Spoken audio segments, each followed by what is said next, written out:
des Cocios. Bonjour mes nobles. Je vais enchérir là sur l'affaire de Safarero Biangla. La femme qui a fait des enfants, c'est vrai, elle est jalouse, c'est vrai, parce que c'est un bel homme et les bels hommes sont toujours capricieux. Peut-être il a dit, ils ont fait l'enfant ensemble, il y avait l'amour. C'était l'enfant de l'amour, on ne l'a pas violé, c'est ça. Mais le fait de dire que c'est son argent, s'il veut, il donne, s'il veut, il ne donne pas, non. Là, je ne suis pas d'accord. Mauvais choix, oui, tout le monde peut faire le mauvais choix, sans le savoir, puisque moi, je l'ai fait aussi. Je croyais que c'était un bon choix, un homme beau, gentil, posé, qui ne bavarde pas beaucoup, puisque moi, j'aime pas les hommes qui bavardent jusqu'à le coin de la bouche devient blanc, là. J'aime pas.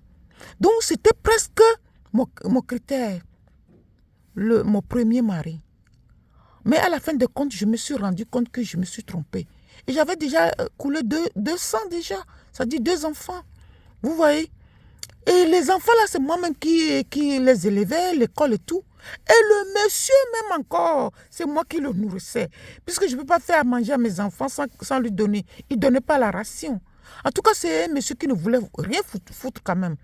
Quand il trouve un travail, il cherche toujours le moyen à quitter le travail. Ça fait ceci, ça fait ça. Toujours des critiques, des choses comme ça. Donc, on était parti à l'étranger. Difficilement, il a trouvé le travail grâce à moi-même. J'ai attaché mon enfant au dos pour aller lui chercher le travail. Là, on fait le textile et tout. Le travail, il a fait un peu. 1 an, il a laissé, il a donné les raisons bidons. Bref, c'est un homme qui est seulement beau pour rien, qui ne voulait rien faire. À la fin de compte, je l'aimais bien, c'est mon premier amour, mais moi, j'ai fini par quitter. Donc, la fin de dire que vous avez fait votre mauvais choix, parfois, on ne le sait pas. Tu ne peux pas savoir que le choix que tu es en train de faire est mauvaise. Tu as fait une mauvaise foi, mauvais choix. Tu as fait un mauvais choix ou tu as choisi une mauvaise personne. Tu ne peux pas savoir tout de suite. Il y en a qui montrent leur caractère tout de suite, au départ. Mais quand tu tombes sur quelqu'un mielleux comme le mien, mais quand est-ce que tu vas te rendre compte que c'était un mauvais type? Tu ne peux pas rendre compte. Je me suis rendu compte bien après. Quand les épreuves de la vie de couple s'enchaînent sur vous, c'est là où tu connais le vrai homme que tu as épousé. S'il est vraiment homme, ou bien s'il est mauviette, ou bien s'il est vraiment le gigolo. C'est ça. Parfois, tu peux savoir pendant la relation, mais parfois, tu es déjà marié légalement avant de connaître le vrai visage de ton homme. Il y a les gens qui jouent le jeu là. Ils te cachent leur vrai visage. Et quand tu es déjà à fond dans la relation, tu n'as pas une machine pour détecter une personne ce qu'il a dans le fond de son cœur. On dit que l'abondance du cœur, la bouche parle. Mais il y a les gens il n'y a pas l'abondance dans le cœur, mais la bouche parle. C'est le genre là. Il peut te dire des choses que toi tu penses que c'est l'abondance de son cœur, que la bouche est en train de te parler, de dire, alors que c'est pas vrai. C'est pas vrai, c'est la cacheterie, c'est un homme machiavélique qui cache son vrai jeu. Un psychopathe, il y a tout. Il y a tout dans les hommes, il y a tout dans les femmes aussi. Mais beaucoup, ce sont des hommes qui nous manipulent. Donc moi, je pouvais dire aussi que je me suis fait manipuler. Un homme qui ne travaille même pas, qui m'a fait croire qu'il travaillait. Oui, pour moi, arriver à ce niveau-là. Quand j'avais su déjà qu'il ne travaillait pas, j'étais déjà enceinte. Et puis j'ai dit, bon, on va partir ailleurs et on va chercher le travail. C'est ce qu'on a fait. On a voyagé sur l'autre continent. Et là, je me suis battue. C'est moi qui ai commencé d'abord à travailler jusqu'à accoucher, s'occuper de l'enfant, s'occuper de tout le monde. On était devenus à 3 au lieu de 2. Et je me suis battue aussi pour lui chercher du travail. Parce que pour sortir comme ça, aller chercher du travail là même, déjà c'est difficile pour ce monsieur. Vous comprenez? C'est un homme mauviette ou quoi, je ne sais pas trop comment le qualifier. Mais il aimait beaucoup l'argent. Quand tu fais les choses à la maison, tu cuisines même. Il dit que tu as donné le gros morceau de poisson ou viande à tes enfants et tu n'as pas donné gros à lui. Ça dit discuter la nourriture, discuter les habits, tout ça.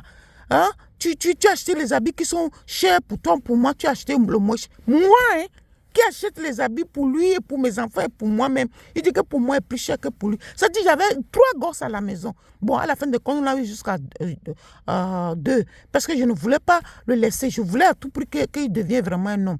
Et je me suis battue. Je voulais payer des formations, des choses, tout ça.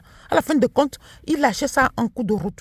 Si c'est une malédiction, moi j'ai dit ça, hein, c'est que c'est une malédiction. Un homme doux comme ça, hein, il n'a pas changé ça là, il ne m'a jamais frappé tout ça. Mais c'était un homme vraiment à ne pas fréquenter, à ne pas se marier avec. Parce que tout pour lui, rien pour les autres. Même quand je laissais l'argent à la maison pour les enfants, il bouffait, il cachait la nourriture à ses propres enfants. Je suis arrivée à ce niveau de monsieur, d'homme, de mari en fait. Vous comprenez? On ne peut pas couper pour voir ce qui est dedans. Et chez nous, on dit qu'aucun fait quoi. Nous fait la dominée. Ce qui te montre, c'est ce que tu gobes. Maintenant, avec l'expérience que j'ai maintenant, je ne peux plus gober n'importe quoi. Mais quand on est très jeune là, et quand on est amoureuse, mais ce n'est pas pour cela. Moi, je n'étais pas mauviette. Hein. Non. Moi, je suis une femme de caractère. Mais je suis tombée dans ce piège-là. Bon, depuis que moi je l'ai quitté, ça fait des années, il ne s'est jamais remarié. Puis il n'y a personne qui l'en veut. Et pourtant, c'est un homme doux, gentil. Quand il faisait ses conneries, même il venait s'agenouiller devant moi à 4 h du matin, pleurer que pardonne-moi, pardonne-moi. C'est ça qui a fait que je suis restée jusqu'à 15 ans et fait 2 enfants là-dedans. Et à la fin de compte, j'ai serré mon cœur, je suis partie. Parce que la personne ne te parle pas mal, il te fait rien, il ne te tape pas. Tu ne sais même pas pourquoi tu vas partir, mais tu vas partir parce qu'il ne participe à rien. Et quand toi, tu mets les choses de valeur à la maison, c'est lui, quand tu tournes le dos, c'est lui qui vend ça. Et il gaspille l'argent. Mais ce n'est pas possible. Donc, il y a toutes les couleurs ici dehors. Madame, ne dis pas que vous avez fait un mauvais choix. C'est vrai, mauvais choix. Maintenant, j'ai beaucoup de critères maintenant que je peux voir si quelqu'un est mauvais ou pas. Mais un peu, hein, parce que tu peux être dans le foyer avant de connaître tout le mauvais côté, le mauvais caractère de ton mari. Ça existe beaucoup même. Donc, n'enculez pas la femme là qui a fait les jumeaux qu'elle a fait un mauvais choix. Donc, elle aimait toujours le monsieur. C'est un bel homme. Vous-même, vous voyez, ce monsieur-là, ça fait craquer les filles. Les messieurs très beaux comme ça, moi, j'ai peur. Parce que ça, la femme là, le mari là ne peut pas être pour toi tout seul. Regardez sa femme qu'elle a épousée aujourd'hui.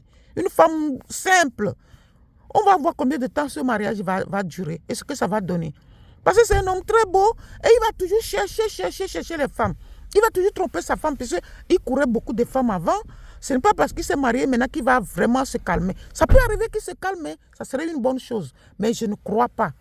Celle-là aussi qui est là-dedans, elle va serrer son cœur. Sinon, il va toujours la tromper. Peut-être avec cette femme-là maintenant, il va toujours faire les enfants dehors. Puisque cette femme a fait 15 ans avec lui sans faire des enfants. Ou peut-être elle ne voulait pas. Et maintenant, elle s'est mariée avant de faire les enfants. Il y a les gens comme ça aussi, pour leur dignité. Bonne chance à eux, heureux mariage à eux, heureux foyer à eux. Mais n'enculez pas la femme qui a fait les jumeaux, qu'elle n'a pas fait le bon choix. Tant qu'il y a déjà les enfants dedans, il doit participer. À son rang de vie, là, il ne peut pas donner 30 000 pour deux enfants. Ce n'est pas possible. Même pour un enfant, c'est petit. Donc son rang de vie, là, il va donner 15 000 à un enfant, 500 par jour, ça va donner quoi? À Abidjan, là-bas? Mais ce n'est pas possible. Même 60 000, c'est petit. Son statut, là, tout le grand mariage qu'il a fait pomper, là, il devait donner au moins 100 000 ou 120 000 par mois. Il en est capable. Ou il nous fait voir les brillants qui n'en a pas. Vous comprenez? 30 000, c'est petit. Bon, la femme, là, n'a qu'à se calmer maintenant et se concentrer sur ses enfants. Karma existe. S'il ne s'occupe pas de ses enfants-là, c'est difficile qu'il trouve un enfant dans son foyer, dans son ménage. Il ne faut pas que sa malédiction tombe sur la femme-là qu'elle a épousée. C'est tout. Des beaux cios.